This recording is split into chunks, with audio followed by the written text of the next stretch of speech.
changing, and now has developed some kind of vocal cords, some sort of ability to articulate. Yeah, it's not really devolving, she's just turning into a guy. Maybe it's the same thing. Yes? I have a quick question just before you head out, but first I wanted to say I thought this was a really, really excellent horror film. I was only able to watch about half of it, so I was so scared. Oh, really? Oh, great. I'll have to see it again because I've heard it now, so I kind of know it's very good. But I also was curious about when you first finished the script, it sounds like it was a little while ago, where you it sounds like a perfect opportunity came up to make it with the producer. Would you have made it earlier on, or were you kind of waiting for the digital technology to catch up so you could make Dren so real and so unnervingly lifelike? Oh, you know, we came very close to making this film in 2000, so 10 years ago. And in fact, went so far as to actually shoot an effects test, like a full effects test with Dren, and with a different actress at the time.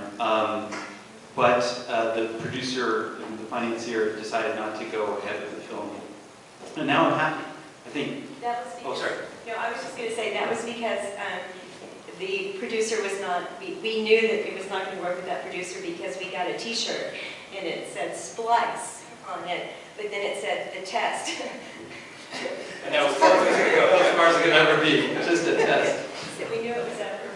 It was a really frustrating experience ultimately, but in the end I'm grateful it didn't go all the way, because not only was the film technology, or the effects technology at a point where I don't think we would have achieved something of this quality then, but in addition the real science hadn't evolved that far, and I think in a way making the film now, it's a little more chilling and a little more, much more in the popular consciousness, because science caught up with the fiction. I mean, when we were shooting this film in the UK, they had legalized the creation of animal-human hybrids, embryos, and so it just, you know, sometimes I think these things happen for a reason. It was definitely at the right time. So, I just also wanted to say that I don't think that we would have been successful 10 years ago. You know, the digital technology, we could have taken it to a certain degree and it would have been believable. Even the science was, you know, somewhat known at the time. At that time, though, we would not have had Delphine Chaniac, and I cannot overstate her contribution to the film. As I said before, she embodied the creature at every level.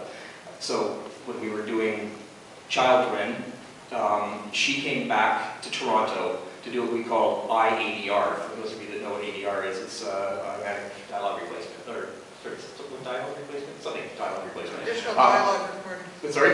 Additional dialogue. Yes, additional dialogue recording, thank you. It's when an actor will look at a screen to say their lines again, because at some point during the filming, the recording of that dialogue got muddled, or there was an airplane going by or whatever, so they'll look at the screen and watch the performance again and again and again, and mouth the words, and that'll get laid back in. Well, we did the exact same thing with Child Dren's eyes. When you watch the film, you see the child's eyes move. That's actually Delphine's eye motion. It's not her eyes, it's just her motion.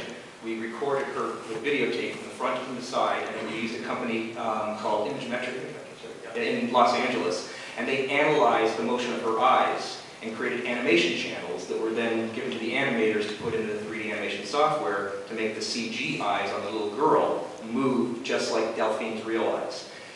When we were doing Baby Dren, Delphine actually came into our studio, we videotaped her moving like she thought that the little baby Dren should move. And that was sent to France so that the animators could reference her motion. So Delphine, as I said, we wouldn't have had her 10 years ago. She just embodied that creature from the newborn baby to the male Dren.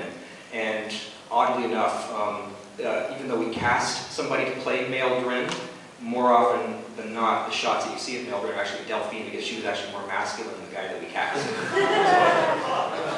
Did I say that in public? I hope that is. That was my cameo, Bob.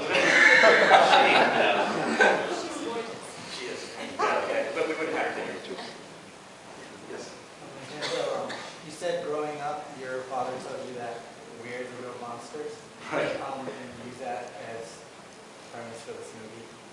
During the making of this movie, did you ever have ideas for the counter of that? And like for a future movie about good people, or you just stick to it more? Oh, well, the good is is so boring.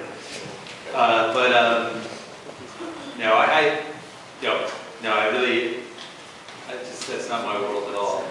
Yeah, I'll leave that to Nora Ephron. Well, that's a different kind of horror film. Anything else, or? Yes, sir? Yeah, well, I had a question for you about the effects for training and character development of the legs being dog legs. What was like going through your mind when you decided, okay, here's going to be a big issue in terms of production for making sure that we have everything that we need to use the dog legs in terms of That's an excellent question, and it's something that we solved actually quite early. What we decided was that Delphine, we were going to put her in high heels. So all the running that she did, she was in high heels, which is great that she was French because she could pull that off. Her legs were dressed in blue stockings. But the absolute rule that we adhered to throughout the whole thing was that wherever Delphine's real foot fell, Dren's foot fell. Her digital foot. The only difference was how many joints there were between the thigh and the foot. We figured out that we needed about a 10-degree pad on on her leg to displace the skirt that she was wearing to the right degree, because we could make the legs do whatever we want, but the skirt would have been falling at the wrong angle. So we put a 10-degree pad on her thigh, and then all she had to do was walk. At that point, she just moved naturally. And then the third joint lined up. You get a joint that goes this way, you get a joint that goes that way, and then it lands back at her foot. But it's the exact same height between her hip and the ground as the creature. And it's the exact same footfall as the creature. So we just changed the sections between. All right, and you think that's probably... I feel like it's getting late. Yeah. I have two questions. When Elsa found a drawing of herself, was it at the time that Dren had morphed into the male version? No, that would have been done when she was younger. Remember at the end, she was doing burning stuff, and she found drawings of herself. Yeah, they were just drawings that Dren did and hid.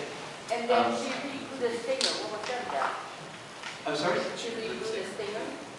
Oh yeah, well, that's just a property, an ability that she has, like a lizard can grow back its tail. So she's got a very resilient stinger. When was the movie made and how much was the budget? It was made, well, we really finished the movie completely in April of last year. And the budget was, let me put it this way, it was substantially less than District 9. District 9's budget.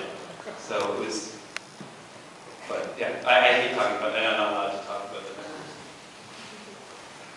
Yes? Sorry, just one last question. Okay. What was the lifespan between infant and death? And death? It was, it's funny, we did different timelines, but in the end, it's around 9 months. We were being very cute about it. Yeah, from birth to death.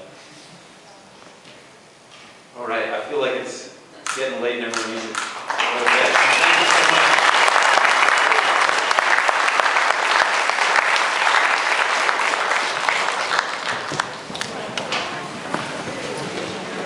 Ha ha ha.